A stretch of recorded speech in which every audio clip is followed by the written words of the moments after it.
Pour illustrer nos propos, intéressons-nous désormais au cas américain. Je vais vous parler d'abord du Dakota du Nord. Donc, le Dakota du Nord est un État des États-Unis qui est peuplé de 670 000 habitants et qui est situé à la frontière avec le Canada. Depuis le boom du gaz de schiste, les reportages se sont multipliés et la plupart d'entre eux prennent lieu dans l'État du Dakota du Nord. C'est là-bas que s'étend l'essentiel de la formation de Bakken, qui est d'une superficie environnante à celle de la France, soit d'environ 520 000 km². En 1951, une quantité considérable de pétrole a été découverte et elle a été estimée, selon une étude de l'État, à 200 milliards de barils de pétrole. Ce qui nous intéresse, nous, c'est le gaz. Il s'avère que la quantité de gaz est proportionnelle, ce qui explique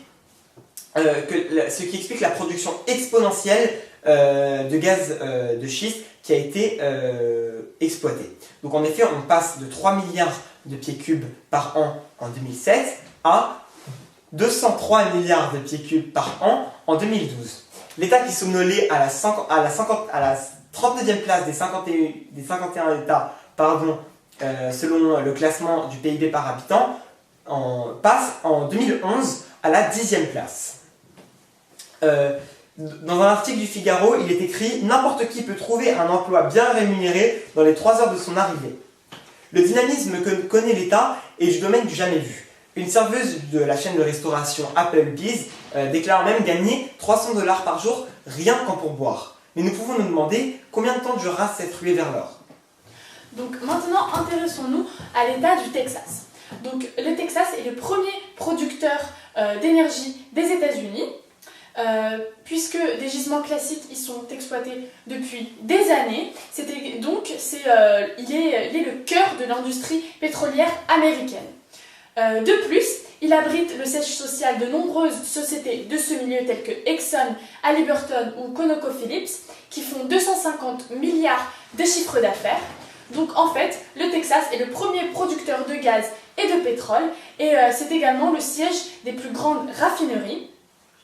Les industriels du secteur sont regroupés dans le Texas Oil and Gas Association, donc qui ne fait pas moins de 5000 entreprises. De plus, c'est là-bas qu'a eu lieu la découverte de la fracturation hydraulique par George Phidias Mitchell. Et donc, l'État du Texas abrite un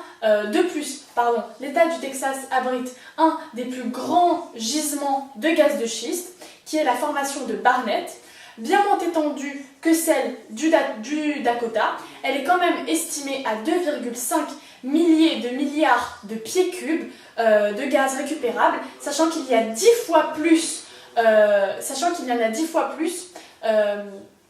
qui sont présents dans la roche, mais qui sont irrécupérables pour l'instant.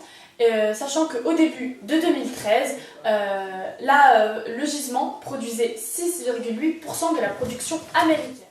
En Pennsylvanie, Pittsburgh était la capitale mondiale du charbon et de l'acier. Mais ses mines et ses usines avaient fermé. Mais grâce au gisement de Marcellus, la région retrouve sa prospérité. En effet, la région est installée sur le second gisement gazier le plus grand du monde, après celui du Qatar. Il s'étend sur 3 des régions les plus densément peuplées des États-Unis.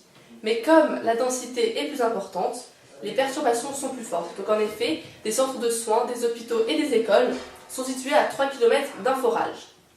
De plus, la spécificité des schistes de Marcellus, donc leur dureté, impose qu'il faut utiliser des volumes d'eau supérieurs pour la fracturation hydraulique. La sensibilité des habitants augmente car la Pennsylvanie est l'un des foyers de la conscience écologique américaine. Donc 58% de la population souhaite une suspension de la fracturation hydraulique. C'est ici que va naître le mouvement d'opposition au gaz de schiste. Intéressons-nous enfin aux effets de cette révolution. Ces 3 États n'ont pas été choisis au hasard. Ils accumulent un total impressionnant de 10 milliards de pieds cubes de gaz produits en 2012, ce qui représente 40% de la production de gaz naturel aux États-Unis. En 2015, nous pouvons même dire que les États-Unis produisent plus de gaz que la Russie. Comme nous l'avons dit précédemment, l'exploitation de gaz de schiste a permis la création de 1,7 million d'emplois en 2012. Cependant, l'afflux massif des gaz sur les marchés a fait chuter son prix aux États-Unis. Il est passé de 13 $ en 2008 à 4 $ en 2014 par million de BTU. Le BTU est une unité utilisée pour mesurer les volumes de gaz.